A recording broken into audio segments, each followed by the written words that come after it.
ലോകത്തിന് വന്നിരിക്കുന്ന നിങ്ങൾ എങ്ങനെ അപരിചിതരാകും? സ്വാഭാവികമായിട്ടും ഈ പുസ്തകത്തിന്റെ പ്രകാശനവുമായി ബന്ധപ്പെട്ട നിങ്ങളെല്ലാവരും, നമ്മളെല്ലാവരും ബന്ധുക്കൾ കൂടി പ്രകാശനം ചെയ്യുന്നത് സംബന്ധിച്ച് സാറ ടീച്ചറാണ്. ടീച്ചറിന്റെ പുസ്തകം എനിക്ക് പരാമർശിക്കേണ്ടായി. കേരളത്തിൽ നിന്ന് പുറത്തേക്ക് ഓക്സ്ഫോർഡ് യൂണിവേഴ്സിറ്റിയൊക്കെ കൂടുതൽ പുസ്തകങ്ങൾ പ്രസിദ്ധീകരിച്ചിരിക്കുന്നത് പക്ഷേ ഇംഗ്ലീഷിൽ പ്രസിദ്ധീകരിച്ച സാർ ടീച്ചറിൻ്റെതായിരിക്കും. ഇവിടുത്തെ നിരൂപകർ എന്തിനാണ് ദിവസത്തിന് നമ്മുടെ ആനന്ദ ഡോക്ടർ പുസ്തകം പ്രകാശനം ചെയ്യാൻ കിട്ടാതിരിക്കാൻ പറ്റില്ല. നമ്മുടെ സുഹൃത്താണ്. ഈ പുസ്തകം മനസ്സിന്റെ ജീവശാസ്ത്രം പ്രകാശനം ചെയ്യുവാൻ വേണ്ടി ടീച്ചറെയും സ്വീകരിക്കാൻ വേണ്ടി ഡോക്ടർ സി എൻ പരമേശ്വരനെയും ക്ഷണിക്കുന്നു.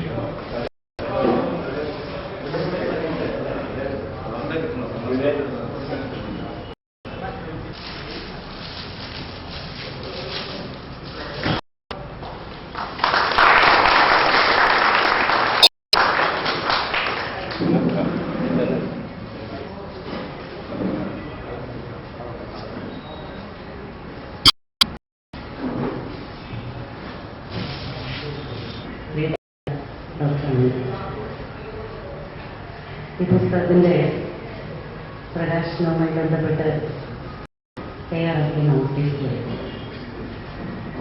വളരെ നിങ്ങൾ ഒരു പുസ്തകം തുറക്കുന്നു, നമ്മളത് തുറന്നു, പുസ്തകം നിങ്ങളെയും എന്നാണ് അതിന്റെ ബാക്കി. അഭിയോഗ്യനായ ജെ കൃഷ്ണമൂർത്തി ആശയം വലിയ രീതിയിൽ നിങ്ങൾ വായിക്കുകയാണ് എന്ന് പറയുന്ന ഒരാശയത്തിന്റെ വലിയ ഒരു അപഗ്രഥനം നടത്തിയിട്ടുണ്ട്. നിങ്ങൾ ഒരു പുസ്തകം വായിക്കാൻ തുടങ്ങുകയാണ്, നിങ്ങൾ തന്നെയാണ് ആ പുസ്തകം. നിങ്ങൾ വായിക്കുന്നു, വാക്കുവാക്കായി, വാചകം വാചകമായി, പേജ് പേജായി നിങ്ങളിതിനെ വായിച്ചുകൊണ്ടേയിരിക്കുക.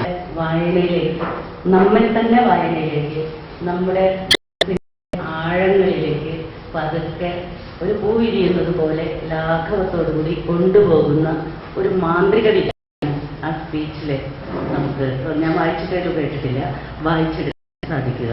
അയാൾക്ക് വളരെയധികം അഭിനന്ദനം ഉണ്ട്, ആനന്ദ ഡോക്ടറാണെങ്കിൽ പ്രത്യേകിച്ച്.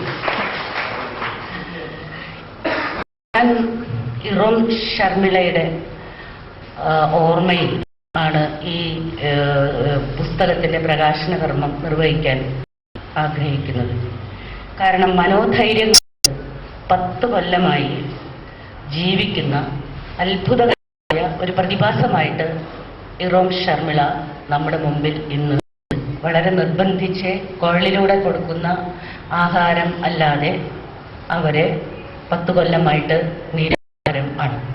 ഇത് ശരിയാണ് എങ്കിൽ മനസ്സും ശരീരവും അതിൻ്റെ നിലനിൽപ്പും തമ്മിലുള്ള ബന്ധത്തെക്കുറിച്ച് വളരെ കൂടുതൽ വൈദ്യശാസ്ത്രത്തിന് ഈ ഒരൊറ്റ കേസ് വെച്ച് പഠിക്കാൻ ഉണ്ട്, അപഗ്രഥിക്കാനുണ്ട്, നമുക്ക് മനസ്സിലാക്കാൻ ഉണ്ട്.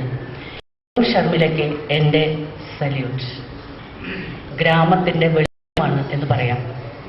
കാരണം ഈ പുസ്തകത്തിന് പിന്നാമ്പുറത്ത് ഒരു കാര്യം, ഒരു വാക്ക് പ്രസക്തമായിട്ട് കടന്നു വരുന്നുണ്ട്. മെഡിക്കൽ സാമൂഹ്യ പ്രവർത്തകർ എന്നാണ് ആ വാക്ക്. മെഡിക്കൽ പ്രൊഫഷൻ എന്ന് പറയുന്നത് വെറും ഒരു പ്രൊഫഷൻ മാത്രമായി ഇരിക്കുന്നിടത്തോളം കാലം എല്ലാവരും നമ്മളെ സംബന്ധിച്ചിടത്തോളം ഡോക്ടർമാരാണ്. സാമൂഹ്യ പ്രവർത്തകനാകുമ്പോൾ ആകെ കാഴ്ചപ്പാടുകൾ മാറുന്നു. നമ്മുടെ ആ ഡോക്ടറോടുള്ള മനോഭാവം മാറുന്നു.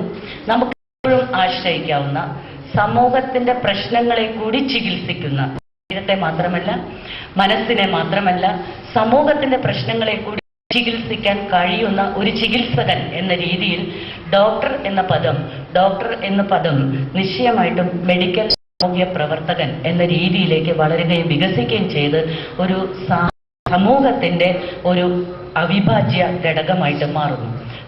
സമൂഹത്തിന്റെ പ്രശ്നമൊന്നും ചോദിക്കാൻ പോലും ഭയം ഉള്ള, അങ്ങനെ ഒരു പ്രത്യേക ജനങ്ങളെക്കാളൊക്കെ ഉയരെ ഡോക്ടറുടെ തിരക്കുണ്ടാവാം, ഡോക്ടറുടെ എന്താ പറയാ, ഇതിനൊക്കെ നിന്നു കൊടുത്താൽ ഒരു ഡോക്ടർക്ക് പിന്നെ വേറെ എന്നുള്ള പല പല പല പ്രശ്നങ്ങൾ കൊണ്ടാകാം. എങ്കിൽ പോലും കടന്നു പോകുമ്പോൾ ഒരു ചിരി പ്രതീക്ഷിക്കുന്ന, ജനങ്ങളെ നോക്കി ചിരിക്കാതെ കടന്നു പോകുന്ന ഒരു ഉയരം എന്തുകൊണ്ടോ ഡോക്ടർമാരുടെ ഇടയിലേക്കുണ്ട്. മുളങ്ങുന്നൂത്താറിലെ അദ്ദേഹം താമസിക്കാൻ തുടങ്ങിയതിനു ശേഷം അന്ധകാരത്തിലേക്ക് പിന്നെ പല വഴികളിലേക്ക് ഇരുട്ടുകളിലേക്ക് അദ്ദേഹം അടിച്ചു തന്ന വെളിച്ചങ്ങൾ, തെളിച്ച വഴികൾ, പിന്നെ സംഘടിപ്പിച്ച യുവാക്കളുടെ ഹൃദയത്തിലേക്ക് അദ്ദേഹം കൊടുത്ത ശാസ്ത്രത്തിന്റെ വെളിച്ചം